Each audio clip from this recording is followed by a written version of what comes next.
ക്യാമ്പിൻ്റെ 5ാം ദിനം ഉല്ലാസയാത്ര സംഘടിപ്പിച്ചു. പാല Alphonsa കോളേജിൻ്റെയും jewels of പത്തനംതിട്ടയുടെയും സംയുക്ത ആഭിമുഖ്യത്തിൽ നടക്കുന്ന സമ്മർ ക്യാമ്പിൻ്റെ 5ാം ദിനം ഉല്ലാസയാത്ര സംഘടിപ്പിച്ചു. രാവിലെ 9 മണി മുതൽ വൈകുന്നേരം 3:30 വരെ കുട്ടികൾക്ക് മാനസികവും ശാരീരികവും വിദ്യാഭ്യാസപരവുമായ വളർച്ചയ്ക്ക് ആവശ്യമായ രീതിയിലുള്ള ഉല്ലാസയാത്രയാണ് സംഘടിപ്പിച്ചത്.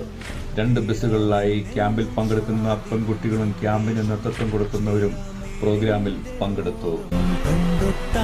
സത്യം പാലിക്കാൻ നിത്യം രക്ഷിക്കാൻ നിൽക്കുമ്പോൾ